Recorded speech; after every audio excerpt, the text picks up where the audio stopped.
जो सुमिरत सिद्धि होई, गणनायक करि बर बदन, करहु अनुग्रह सोई, बुद्धि राशि शुभ गुण सदन, बंदऊ गुरुपद पद्म परागा, सुरुचि सुभाष सरस अनुरागा, मंगल भवन अमंगल हारी, उमा सहित जहि जपत पुरारी, सुमिर शिवा शिव पाई पसाऊं, वर्णम राम चरित चित चाऊं, पानी ग्रहण जब कीन महेशा, हिय हर्षे तब सकल सुरेशा, हर हिय राम चरित सब आए, प्रेम पुलक लोचन जल छाए, पवन सुकाज कठिन जग माही, जो नहीं होई तात तुम पाही, राम काज लगी तब अवतारा, सुनता ही भयो पर्वताकारा। हे महादेव, इस जगत में बाबा, इस जीवन में बाबा, न कोई कार्य कठिन है, न ही कोई कार्य संभव है भैया। सारे कार्य सरल और संभव हो जाते हैं बाबा, अगर आपकी कृपा हो जाए। महादेव शिव शंभु, महादेव शिव शंभु, महादेव शिव शंभु। ओम श्री राम। मोर मनोरथ जानहु नीके, बसहु सदा उर पुर सब ही के। श्री रामचरितमानस में अनेक चौपाई, दोहा, छंद, सोरठा, बहुत कुछ भरा पड़ा। लेकिन जब आंख को बंद करेंगे और मानस की कई चौपाइयां, कई दोहे, कई सूत्र, कई भाव को देखने की कोशिश करेंगे तो सबके अपने अपने भाव के अनुसार मानस दिखता है। श्री रामचरितमानस साक्षात भगवान शंकर और देवी पार्वती हैं, साक्षात सीताराम जी, साक्षात हनुमान जी महाराज। इस कलयुग में बाबा बहुत सारे लोग जब अपने आप को हारा हुआ महसूस करते हैं तो आपके पास आते हैं। तो देवी सीता और राम के मिलन का जो एक प्रसंग है, जिसमें राम जी को देखने के बाद सीता मैया पार्वती माता के मंदिर में जाती है, हताश, यद्यपि लीला में, लेकिन हताश और परेशान। हताश और परेशान क्यों? कि जब किसी व्यक्ति के मन की इच्छा उसके सामर्थ्य से ज्यादा हो जाती है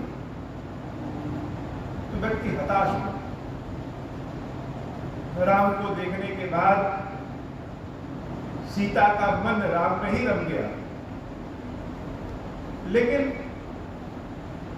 सीता के सामने जब राम दिखते तो भगवान शंकर का धनुष भी याद आ जाता और उनके पिता की प्रतिज्ञा भी याद आ जाती।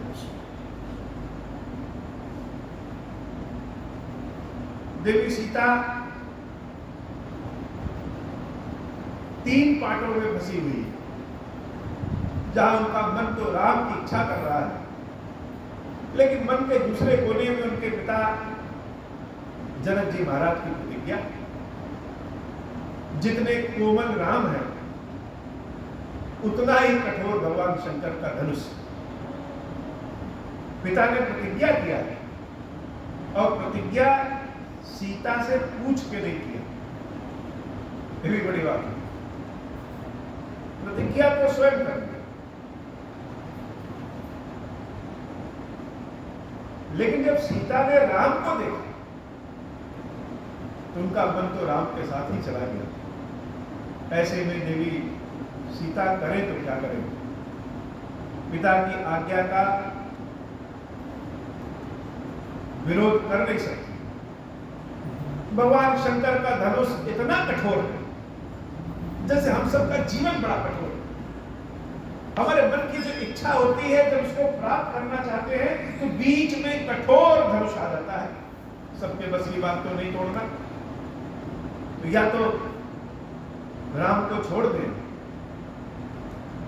या पिता की आज्ञा का विरोध कर दें, दोनों में से कोई नहीं कर सकता। तो बीच का रास्ता क्या है? सामर्थ्य से जब इच्छा ज्यादा बड़ी हो जाती है तो भगवान का दरबार ही आ जाता है। सीता मैया दौड़ के पार्वती माता के पास जाती है, लेकिन कोई कोई अपनी आकांक्षा, इच्छा हम अपने मुख से बाहर निकाल नहीं सकते। कारण एक तो सबको सब बात कहने नहीं आती। हमारे मन में जो इच्छा है जरूरी नहीं है कि हम उसको कह ही पाए, और दूसरा कह देंगे तो जिससे हम प्रार्थना कर रहे हैं उसके पास पहुंचे कि ना पहुंचे, लेकिन संसार भर में जरूर पहुंच जाए। तो करें तो क्या करें? तो सीता मैया को ध्यान आया कि मेरे सामने जो माता पार्वती मूर्ति स्वरूप में विराजित है, वह सिर्फ सामने ही नहीं विराजित, वह तो संपूर्ण संसार में विराजित है। बाहर भी है और हृदय और मन के भीतर भी है। भगवान तो हर जगह है। तो जो हर जगह है, जो हृदय में है, जो मन में है, तो जहां से मेरी इच्छा प्रकट हुई है, उत्पन्न हुई है, जहां से शब्द प्रकट होते हैं, वहां भी जब भगवान का वास है तो मेरी बातों को तो वो समझ ही जाएंगे। भवानी के चरणों को पकड़ करके सीता मैया कहते हैं कि मोर मनोरथ जानहु मीके। हे देवी, इस सीता के मन में क्या है वह आप अच्छी तरह जानती। क्यों जानती हैं? बसहु सदा उर पुरुष वहीं के, क्योंकि आपका वास सबके हृदय में। अब जब सबके हृदय में है तो मेरे भी हृदय में होगा। तो जब मेरे भी हृदय में है तो आप जानती हैं कि ये सीता आपके पास क्यों आई है। अब आपकी शक्ति के अलावा कोई सहारा नहीं।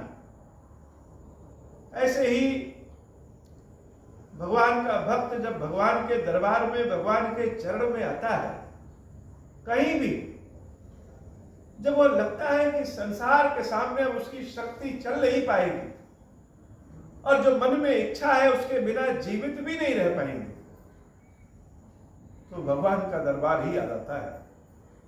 और ईश्वर के समक्ष जब हम पहुंचते हैं तो उनसे बताने की आवश्यकता नहीं है। वह तो हृदय के गहराइयों से जो बात निकलने वाली होती है उसको पहले ही जान जाते हैं। तो हे महादेव, हम सब बड़े अज्ञानी हैं, आकंठ पाप में डूबे हुए हैं। जैसे मछलियां जल में डूबी हुई हैं, वैसे ही कलयुग में हर व्यक्ति पाप में डूबा हुआ है। लेकिन फिर भी यह संसार आपका ही बनाया है, यह माया आपके द्वारा ही पोषित है। इसलिए बुरे कर्म के बाद भी आशा आपसे ही रहती है। तो मोर मनोरथ जानहु मीके, बसहु सदा उर पुरुष वहीं के। मेरे हृदय में आपका वास है। जैसे सबके हृदय में बसते हैं, वैसे मेरे भी हृदय में आप बसते हैं। मेरे भीतर की इच्छा और क्या उचित है, क्या अनुचित है, वह सब आप जानते हैं। आपने कृपा किया तो आपका धनुष जैसे फूल के समान हो गया, वैसे ही जीवन बड़ा आसान हो जाता है। और आपकी कृपा नहीं तो बड़े बड़े बलशाली के लिए भी जीवन भगवान शंकर के धनुष के समान कठोर है। सीता अर्थात सुख, सीता अर्थात शांति, सीता अर्थात भक्ति, सीता अर्थात भगवत कृपा, और बीच में कठोर धनुष। अब होहु प्रसन्न प्रभु मोह पर, नाथ दीन पर नेहु। निज पद भगति देहु प्रभु, पुनि दूसर बर देहु। तब मायावश जीव जड़, संतत फिरहि भुलाना। पर क्रोध न करिय प्रभु, कृपा सिंधु भगवान। शंकर दीन दयाल, अब हम पर हो कृपाल। साप अनुग्रह होई जहि विधि, नाथ थोरहि काल। दीन दयाल बिरुद संभारी, हरहु नाथ मम संकट भारी। जहि विधि होई नाथ हित मोरा, करहु सुबेगी जानि दास मैं तोरा। राम राज बैठे त्रैलोका, हर्षित भय गए सब शोका। जे सकाम नर सुनहि जगावै, सुख संपत्ति नाना विधि पावै। जो इच्छा करिहउ मन माही, हरि प्रसाद कछु दुर्लभ नाही। मंगल भवन अमंगल हारी, उमा सहित जय जपत पुरारी। बोले श्री खीरेश्वर महादेव जी, खीरेश्वरी मैया जी की सदा ही जय हो। खीरेश्वरम, हे भगवान शंकर, आप ऋण पातक दुर्भाग्य और दरिद्रता की निवृत्ति के लिए तथा संपूर्ण पापों का नाश करने के लिए मुझ पर प्रसन्न होइए। मैं दुख और शोक की आग में जल रहा हूँ, संसार भय से पीड़ित हूँ, अनेक प्रकार के रोगों से व्याकुल और दीन हूँ। खीरेश्वर, मेरी रक्षा कीजिए। देव देवेश्वर, सबको निर्भय कर देने वाले महादेव जी, मेरी इसकी हुई पूजा को पार्वती जी के साथ ग्रहण कीजिए। मेरा मंगल करिए। महादेव सुशंभु, महादेव सुशंभु, महादेव सुशंभु। ओम श्री राम।